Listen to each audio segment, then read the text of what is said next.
Senhor presidente, senhoras e senhores deputados, senhor presidente, hoje, dia 19 de novembro, é o Dia Mundial de Prevenção ao Abuso Infantil.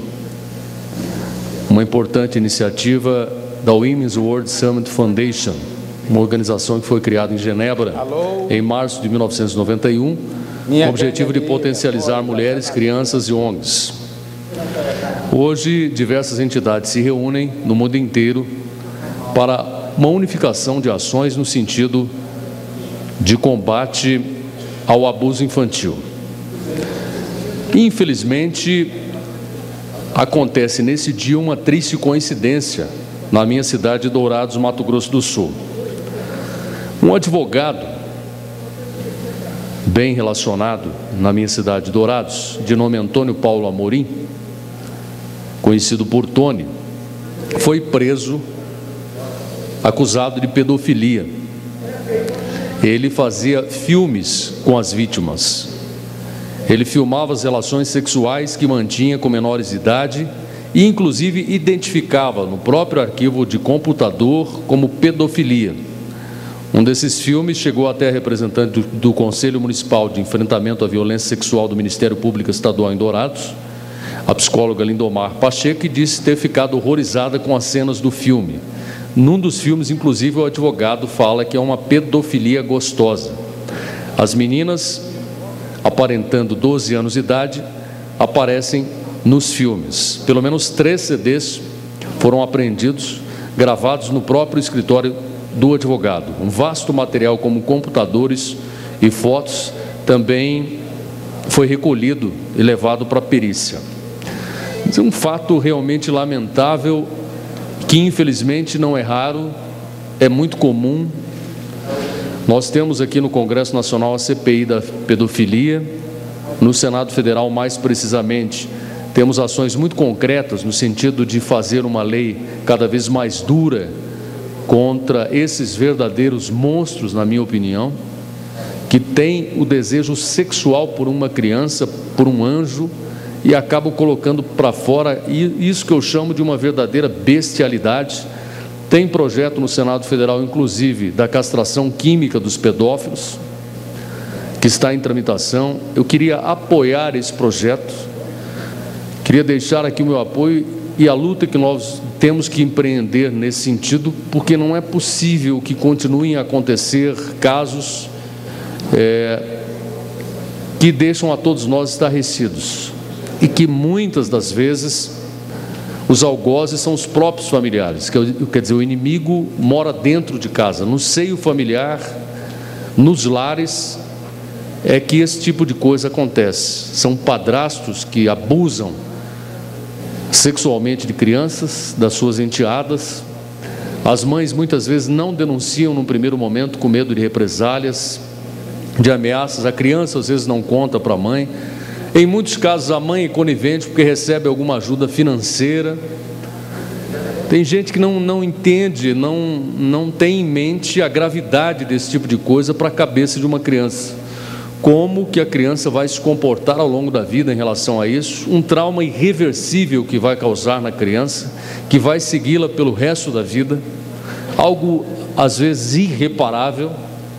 E que infelizmente são casos que se proliferam, inclusive envolvendo autoridades, como nós já vimos na imprensa, na televisão, vereadores, prefeitos, secretários, pessoas da chamada alta sociedade envolvidos com esse tipo de crime, que muitas vezes utilizam do seu poder para que isso não seja denunciado, ou que mesmo sendo denunciado, a polícia de determinados locais desse país não toma nenhum tipo de medida pela influência que a pessoa tem.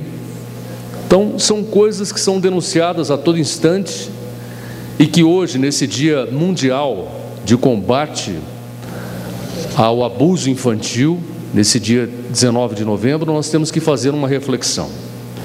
E, infelizmente, como disse, citando aqui o caso da minha cidade de Dourados, Mato Grosso do Sul, esse advogado acusado, uma pessoa sem nenhuma suspeita, bem quisto na sociedade, bem colocado na sociedade.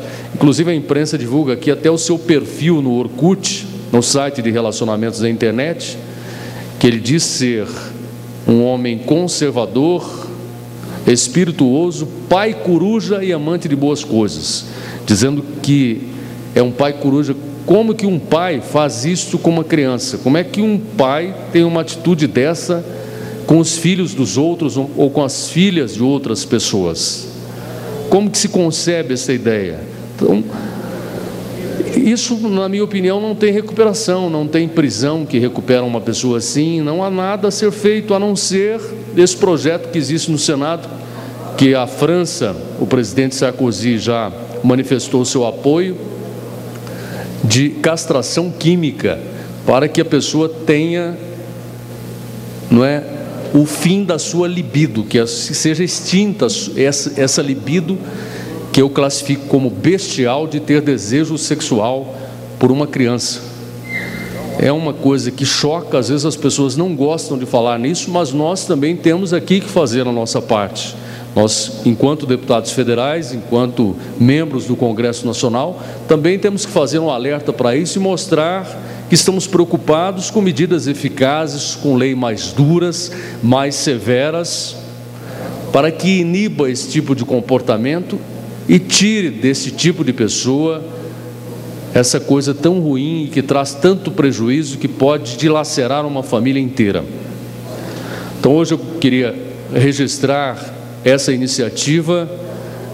O objetivo do Dia Mundial de Prevenção do Abuso Infantil é ajudar para que a prevenção do abuso contra as crianças e adolescentes seja uma prioridade internacional. Especificamente esse ano de 2009, a proposta da campanha é envolver educadores, profissionais da saúde, da justiça, alunos e crianças, com o propósito de conscientizar e informar profissionais da área da saúde e da educação e de aumentar as possibilidades de uma prevenção da violência e de abuso infantil mais eficaz. O projeto Equilíbrio da Fundação Faculdade de Medicina identificou 87% de transtornos mentais nas crianças que atende, sendo que 85% delas foram vítimas de abuso físico e sexual. Esse cenário é insustentável e não pode permanecer assim, provando o estrago que faz na cabeça de uma criança esse tipo de abuso. Não só o abuso sexual, a pedofilia, como eu citei aqui, caso concreto, mas outras formas de abusos físicos, morais ou intelectuais que as crianças são vítimas.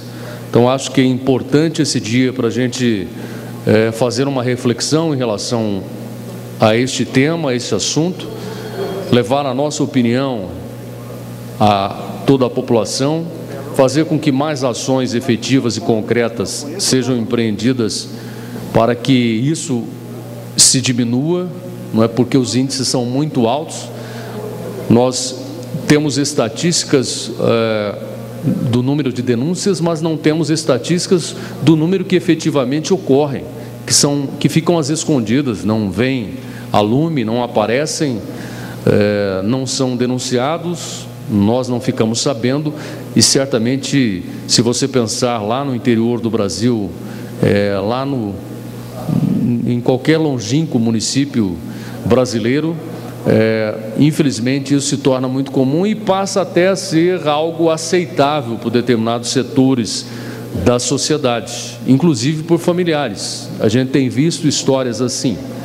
Então, eu gostaria de deixar esse registro, aproveitar esse espaço de liderança do PMDB para deixar esse registro, esse momento de reflexão. Eram essas minhas palavras, senhor presidente. Muito obrigado.